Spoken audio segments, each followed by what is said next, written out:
আমাদের শাহনাজ হোসেন, শাহনাজ চৌধুরী নাকি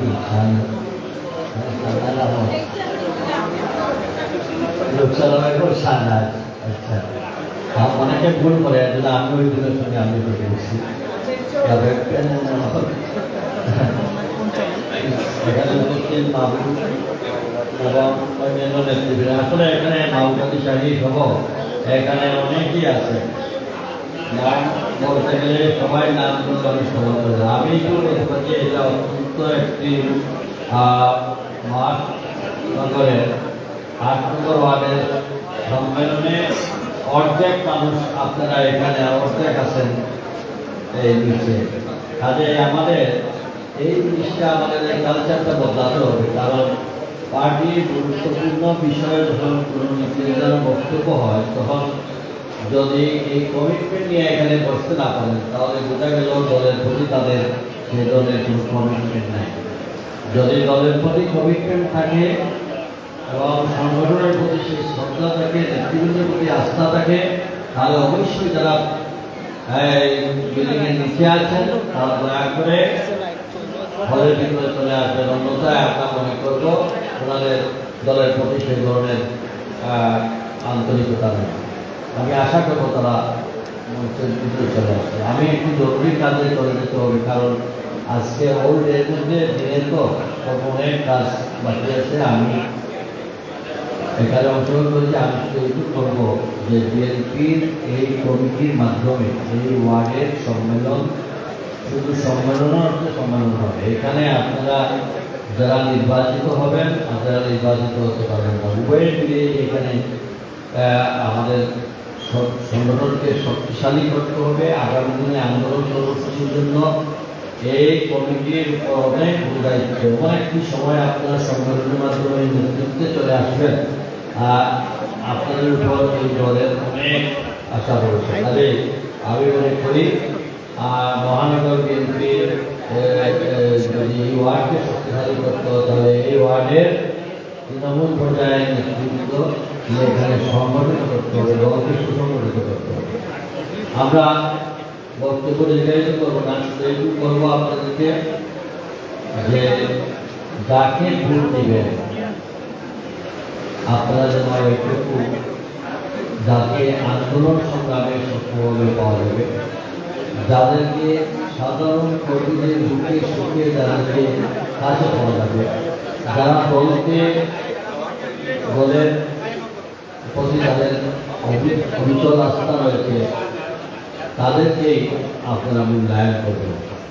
হঠাৎ করে কেউ যদি এসে পরে দাঁড়িয়ে যায় দাঁড়াতে পারবে, কিন্তু আমি সেই হঠাৎ করে আসা হঠাৎ করে কোনো পদ নেওয়া এরা সংগঠনের জন্য যারা মাঠে ময়দানে দীর্ঘদিন যাবৎ আন্দোলন সময় করছে, মামলা হামলা নির্যাতন সহ্য করে এই দলের কাজ করছে, তাদেরকে আপনারা মূল্যায়ন করবেন। আমার পরিশেষে আমি একটু বলতে চাই, প্রস্তুতি দিতে হবে আগামী 20 নভেম্বর ঐতিহাসিক সিলেটের আঞ্জাবাদ দশটা ময়দান হচ্ছে 20 নভেম্বর। আমি যেটা বলছি সেটা 20 নভেম্বর অনুষ্ঠিত হবে। এটা 19 নভেম্বরের পরিবর্তে সময় পরিবর্তন করা হয়েছে, সেটা অবশ্যই আপনারা জানবেন, সেটা 20 নভেম্বর হবে।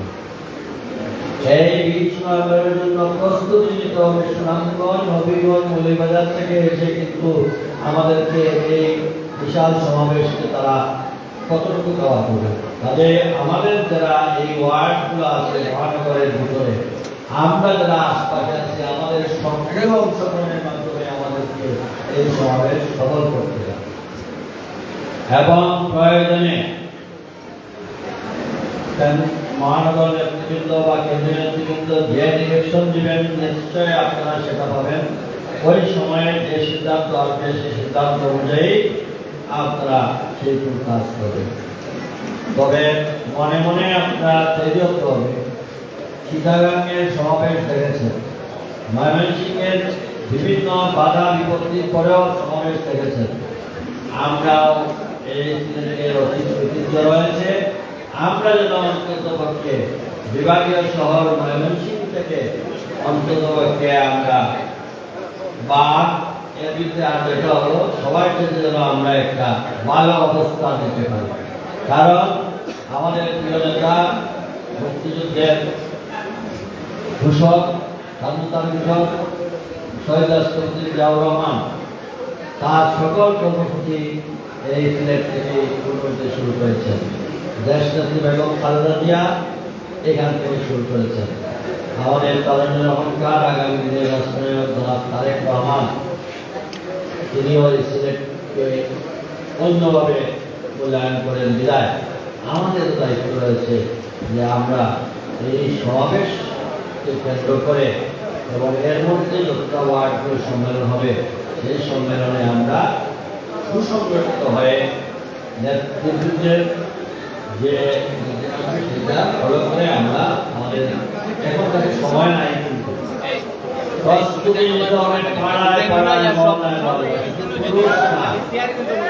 মহিলাদেরকে আপনারা নিয়ে আসতে হবে। আমরা একদিন প্রমাণ করতে হবে সিলেটের সব রাস্তা শুধু আলিয়াবাদের সব বাজার থেকে চুয়াট্টা হয় জিন্দা বাজার, বাজার থেকে শেখার ব্রিজ, বাজার থেকে শহীদ বাজার, বাজার থেকে আব্বাসরা হয়ে এই সমস্ত এরিয়া যদি আমরা প্যাকআপ করে দিতে পারি তাহলে বুঝবেন আমাদের ছাত্ররা তখনই আমাদের সফল হবে। আমাদের বিএনপি একটি সুশৃঙ্খল দল।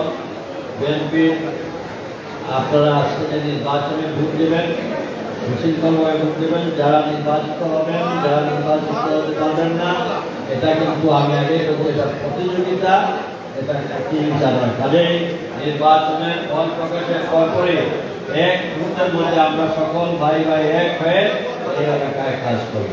আসুন আমরা সবাই মিলে আমাদের আন্দোলন কর্মসূচির মধ্য দিয়ে আমাদের প্রিয় নেত্রী দেশনেত্রী বেগম খালেদা জিয়ার মুক্তি আন্দোলন এবং আমাদের দলের ভারপ্রাপ্ত চেয়ারম্যান তারুণ্যের অহংকার তারেক রহমানকে দেশে ফিরিয়ে আনার আন্দোলন এবং দেশের মানুষকে গণতন্ত্র ফিরিয়ে দেওয়ার আন্দোলনে আমরা সক্রিয়ভাবে অংশগ্রহণ করি। সবাইকে শুভেচ্ছা অভিনন্দন জানিয়ে আমার বক্তব্য শেষ করছি। আল্লাহ হাফিজ। বিএনপি জিন্দাবাদ। শহীদ জিয়া অমর হোক। বেগম খালেদা জিয়া জিন্দাবাদ। তারেক রহমান জিন্দাবাদ। জিন্দাবাদ।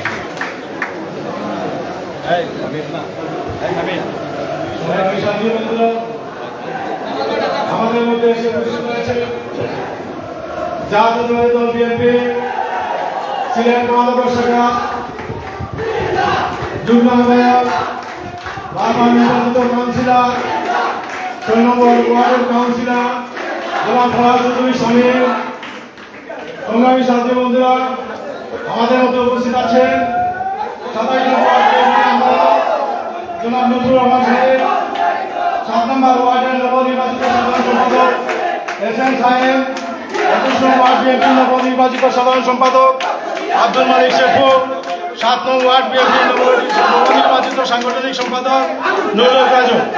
সংগ্রামী সাথী বন্ধুরা, আপনারা যারা বাইরে ঘোরাফেরা করছেন আপনারা উপরে চলে আসুন। এ পর্যায়ে বক্তব্য নিয়ে আসার জন্য অনুরোধ করছে জাতীয়তাবাদী দল বিএনপি মহানগর শাখার যুগ্ম আহ্বায়ক, মহানগর বিএনপির যুগ্ম আহ্বায়ক, ৭, ৮ ও ৯ নং ওয়ার্ড বিএনপির সমন্বয় কমিটির প্রধান সমন্বয়ক জনাব ইমরান হোসেন চৌধুরীকে ওনার মূল্যবান বক্তব্য রাখার জন্য অনুরোধ করছি। বিসমিল্লাহির রহমানির রহিম।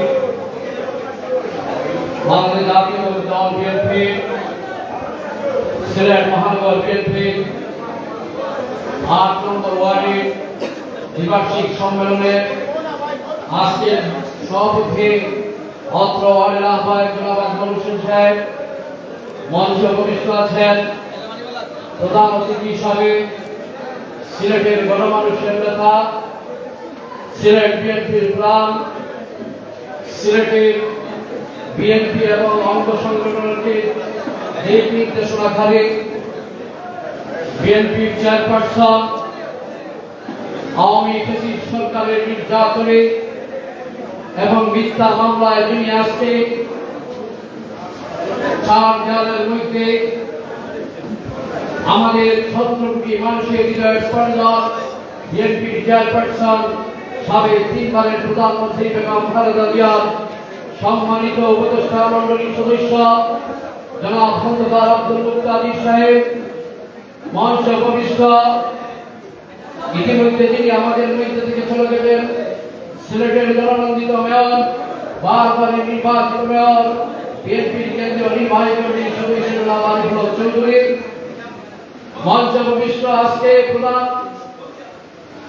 সম্মানিত অতিথি হিসাবে উপস্থিত আছেন সাতক জেলার সাবেক সাংসদ সুনামগঞ্জ জেলা বিএনপির সম্মানিত সভাপতি, কেন্দ্রীয় বিএনপির সহ সাংগঠনিক সম্পাদক জনাব জলিলউদ্দিন মিলন সাহেব, আজকে উদ্বোধক হিসাবে উপস্থিত আছেন মহানগর বিএনপির সংগ্রামী আহ্বায়ক সাবেক ফেডারেল মেয়র জনাব আব্দুল খায়ের দেওয়ানি সংক্ষী, মঞ্চ উপস্থিত আছেন সাবেক ছাত্র নেতা মহানগর বিএনপির সংগ্রামী সদস্য সচিব মির্জা সিদ্দিকী, আমার সম্মুখে উপস্থিত মহানগর বিএনপির প্রথম যুগ্ম আহ্বায়ক হুমায়ুন কবির সাহেব, যুগ্ম আহ্বায়ক ফরাসুদ্দিন শামীম, যুগ্ম আহ্বায়ক রেজাউল হাসান কয়াসুদ্দি, যুগ্ম আহ্বায়ক অ্যাডভোকেট হাবিবুর রহমান হাবিব এবং সাবেক যুব ছাত্র নেতা কেন্দ্রীয় ছাত্র দলের সহ সভাপতি, জেলা ছাত্র দলের সাবেক সভাপতি, মহানগর বিএনপির সাবেক সাধারণ সম্পাদক জনাব আব্দুল সেলিম, আমার সম্মুখে উপস্থিত আছেন মহানগর বিএনপি আহ্বায়ক কমিটির সদস্যদের মধ্যে মাহবুব কাদির সাহেব, মুর্শিদ আহমদ নফল, মোহাম্মদ চৌধুরী এবং আজকে আমাদের যে 7, 8, 9 টিমের সাথে যে দুজন সম্পৃক্ত ছিলেন, যারা যে দুজন আমাদেরকে এবং বক্র ওয়ার্ডকে আজকে এই পর্যায়ে নিয়ে আসে সম্মেলন করার জন্য সহযোগিতা করেছেন জনাব আমিন হোসেন আমিন এবং জিয়াউল হক জিয়া সহ আজকে আমার সম্মুখে উপস্থিত অত্র ওয়ার্ডের বিভিন্ন পর্যায়ের নেতৃত্ব এবং বিভিন্ন ওয়ার্ড থেকে আগত নবনির্বাচিত সাধারণ সম্পাদক, সাংগঠনিক সম্পাদক এবং আজকের কাউন্সিলর, ডেলিগেট ভাইরা, বক্তব্যের শুরুতে মহানগর বিএনপির পক্ষ থেকে আমার পক্ষ থেকে শুভেচ্ছা অভিনন্দন, আসসালামু আলাইকুম। আমার বক্তব্যের শুরুতে অত্যন্ত দুঃখের সাথে বলতে হয় এই ওয়ার্ডে 14টি পাড়া কমিটি, 14টি পাড়া কমিটিতে 154 জন সদস্য, যারা একটু পরেই তাদের আমানত দিয়ে এই ওয়ার্ডে আগামী দিনে বিএনপিকে শক্তিশালী করার জন্য নির্বাচিত করবেন। আপনারা এই ওয়ার্ডে কোন দলে করবেন? বাংলাদেশ জাতীয়তাবাদী দল, বাংলাদেশের সর্ববৃহৎ দল, যে দলটি 3 বার ক্ষমতায় ছিল, যে দলের প্রধান শহীদ প্রেসিডেন্ট জিয়াউর রহমান স্বাধীনতার ঘোষক, যে দলকে সংগঠিত করার জন্য শুধু যুক্তরাজ্য থেকে আমাদের পার্টির ভারপ্রাপ্ত চেয়ারম্যান দিনরাত পরিশ্রম করছেন, কিন্তু আপনারা আজকে এখানে সবাই উপস্থিত হয়, এটা অত্যন্ত দুঃখজনক। এটা কোন দলের জন্য সুখবর নয়। এই জন্য আমি উদাত্ত আহ্বান জানাবো, যারা বাইরে আছেন আপনারা দয়া করে আমাদের বিশেষ অতিথি এবং উদ্বোধক এবং আমাদের প্রধান বক্তার বক্তব্য শোনার জন্য ভিতরে চলে আসার জন্য কৃতজ্ঞ অনুরোধ জানাচ্ছি। প্রিয় উপস্থিতি, আপনারা জানেন এই সরকারের সমালোচনা এবং বক্তব্য প্রধান অতিথি বিশেষ অতিথিত্ব দিবেন। আমি শুধু এইটুকু বলবো, যদি আগামী দিনে এই সরকারকে, ফ্যাসিবাদী সরকারকে উৎখাত করতে হয়, তাহলে আপনারা আজকে 2 ঘন্টা পরে আপনাদের যে আমানত, যে শহীদ জিয়ার উত্তরসূরি এবং আগামী দিনের বাংলাদেশকে সুন্দর করে উপহার দেওয়ার জন্য, দেশের গণতন্ত্র পুনরুদ্ধারের জন্য, আইনের শাসন প্রতিষ্ঠিত করার জন্য, ভোটার অধিকার প্রতিষ্ঠিত করার জন্য, সাংবাদিকদের কথা বলার অধিকার প্রতিষ্ঠিত করার জন্য, মিডিয়া তথা বাংলাদেশের 17 কোটি মানুষের কথা বলার অধিকার প্রতিষ্ঠিত করার জন্য যে নেতা সুদূর যুক্তরাজ্য থেকে বসে আপনাদেরকে বিএনপির মতো একটা বিশাল দলের পাড়া কমিটিতে অন্তর্ভুক্ত করার সুযোগ করে দিয়েছেন, সেই নেতার আদর্শকে এবং শহীদ জিয়ার আদর্শকে বাস্তবায়িত করতে হবে। আপনারা নেতা নির্বাচন করবেন। বিগত 2010 সাল থেকে যখন এই ক্ষমতায় এই সরকার এসেছিল, সেই সরকারের আন্দোলন সংগ্রামে যারা রাষ্ট্রপতি ছিল তাদেরকে আপনারা যদি নির্বাচিত করতে পারেন তাহলে দ্রব্যমূল্যের ঊর্ধ্বগতি এবং আইনের শাসন ভোটের অধিকার সকল কিছু বাস্তবায়িত করতে পারবে। এই জন্য আপনারা সঠিক মতামত দিবেন বলে আশাবাদ ব্যক্ত করে আমার সংক্ষিপ্ত আমরা জিন্দাবাদ, আমাদের জাতীয়তাবাদী দল জিন্দাবাদ, শহীদ জিয়াউর হোক, দেশনেত্রী বেগম খালেদা জিয়া জিন্দাবাদ, আগামী দিনের রাষ্ট্রনায়ক তারেক রহমান জিন্দাবাদ জিন্দাবাদ। আসসালামু আলাইকুম। সংগ্রামী সাথী বন্ধুরা, এ পর্যায়ে বক্তব্য নিয়ে আসার জন্য অনুরোধ করছি জাতীয়তাবাদী দল বিএনপির সিলেট মহানগর শাখা সম্মানিত যুগ্ম আহ্বায়ক জনাব অ্যাডভোকেট হাবিব রহমান হাবিব, উনাকে